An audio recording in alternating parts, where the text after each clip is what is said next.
Top Slatter here, and this is GTA Heat Check brought to you by GTA Sports Network. Make sure you follow GTA Sports Network on Facebook, Twitter, Instagram. GTA Heat Check as well. Subscribe to your channel, GTA Sports. And don't forget GTASportsnet.com for all things in the world of sports. And I'm here with Mr. Ball Facts, ball.facts on the Instagram. Welcome back, Mr. Ball Facts. I like that intro you did, bro. You be spitting that. Hey, look, hey, when you consistency, right? So this is part 2. Right now, we breaking down the Charlotte Hornets offseason moves, and Lord have mercy, they don't know what the hell they doing. I love MJ. I love what he did for the culture.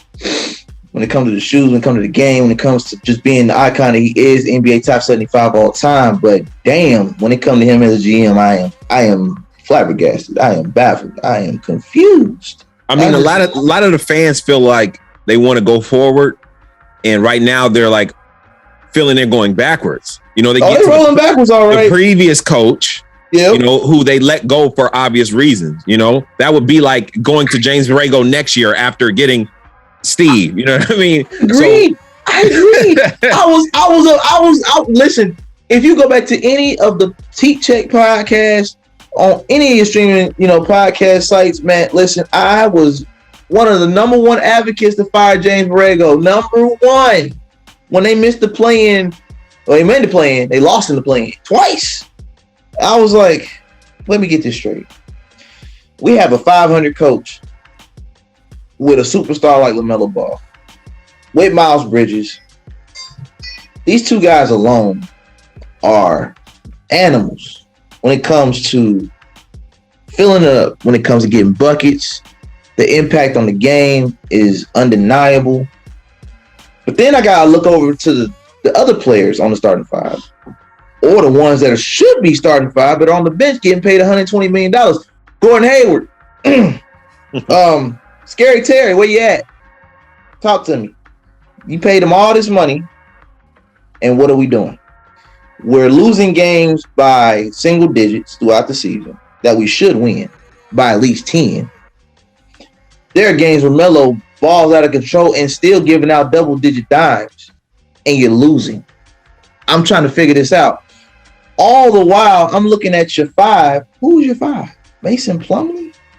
Right. You let Bismack Biyombo go to Phoenix for nothing? You didn't get nothing back for that? You need a five. Now, let me pump the brakes on that. They did draft Mark Williams, but he's a project. Let's be honest. He's not going to make any real impact the first year. Look at James Wiseman. Look at Jonathan Kuminga. I can name multiple examples of centers that take a few years to become and grow into their own. Joel Embiid wasn't impactful his first couple years in Philly. Let's be honest. Injuries and what have you. But he still didn't make that impact to about year 3, year 4, right at the end of that rookie contract. But I want your thoughts on it. What the hell going on in Charlotte, man? I'm lost. So you touched on a lot. So we got to touch on a lot, but break it down, brother. The draft, what you said, like, who's the other guy that they drafted? He was another center. That they gave to New York, to Detroit? Yeah. Jalen Duren. I thought they should have kept both of their draft picks. Thank you. Somebody that knows basketball. We don't know how they're going to turn out, like you said, right? And that's the biggest hole on the team. So you get both, because we don't know Plumlee. He's not really doing. He's doing what he can. That's it. You know what I mean? But that was a good way to put it. That was a real nice way to put it. I thought about that before I said it too. I'm like, he's doing what he can. I saw that. Go ahead. Then the other guy, he's got a little legal trouble.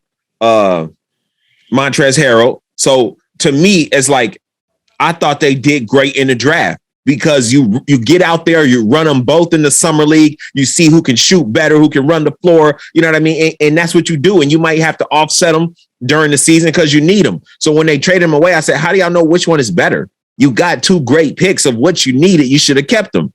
Gordon Hayward, you got to try to get rid of him because he's just hurt. He was the best in the. Who's gonna pick up their contract? I have no. You tell me who's gonna pick up $120 million contract? That's Jordan, you know what I mean? He that type of player. You know what I mean? So, but and then Terry, I like him. He's great, but I see him as a Lou Williams. I see him as a 6 man coming off the bench that is 6 man of the year, killing, doing great. But we talking about playoffs in the East. You're gonna need a big man, and you're gonna need guards that can defend. bigger guards. You made a valid point with Terry. Problem is, when you're paying a man that much money, he can't come off the bench. That's just NBA. It's like a unwritten rule, an unofficial. But that's what the Lakers were saying. And look what happened with them with Russell Westbrook. I mean, you cannot let the money dictate the game. You're right. I mean, you just can't if you want to win.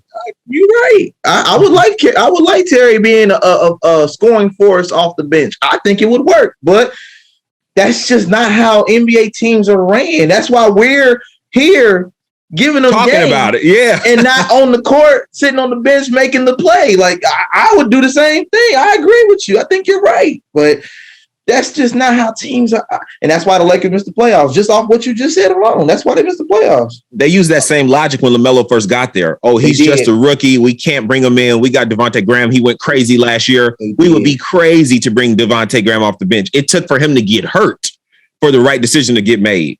But that's usually how it goes. That's usually how it goes. So when is somebody going to be an innovator in the game and say, let's just make the right decision? We made the wrong decision paying this guy this or that. Oh, well, we got to bite the bullet on this. Let's go with what wins. You know, everything, you know, to me, make it make sense. Just make it make sense. So I really like Terry Rozier. And then we got to talk about Miles Bridges. It's all messed up now. Because if they were to max out Miles Bridges, now what do they offer LaMelo?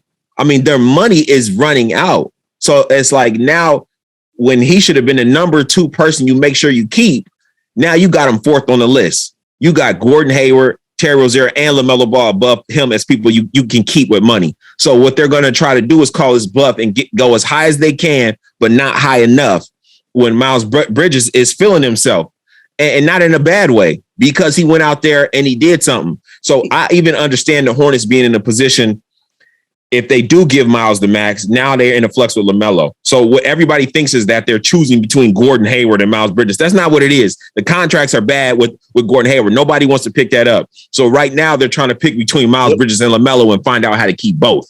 That's what's really going on. The report that I saw was that they're trying to renegotiate and restructure contracts on role players to re-sign Miles Bridges. But then I also got a report that if he doesn't agree, they're going to try to make that a DeAndre Ayton situation where they can send him to Phoenix and get DeAndre Ayton to Charlotte for the 5.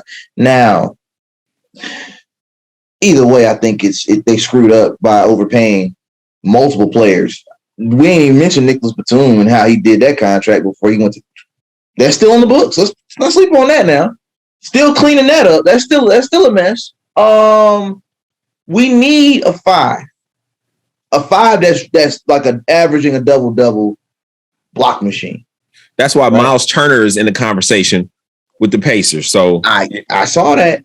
So but what do you give up to get Miles? Because Miles is under contract. It's on Miles Bridges is the only one that is the bargaining chip to let. And nobody want to get rid of a DeAndre Ayton or a Miles Turner for nothing. You know what I mean? You're right, but I'm thinking, damn, why we got to I don't know how that's going to impact LaMelo because that's his boy. You get that's I feel like it's going to work systematically, but then it's going to work towards LaMelo's exit down the road because of that betrayal, that level of and that's what I say. Keep him. And when in the draft they got both of those centers, and I didn't really know them because I don't watch college hoops like that. I went and watched nice. I went and watched a few mixtapes, right? And I said they're both nice. Yeah. They have a different game, but they can bring something to the court. So I said, why didn't they keep both of these? Why are they trading? I mean, they got all these mid-sized type of players. You got the Kelly Oubre's, and you know what I mean? You got these guys, so you need a big. Go get deep in the 5 position. Keep both of them and let's roll. So I didn't like how they did that. And I think they just setting themselves up for failure, basically. Because now you're picking a lose-lose. Yep.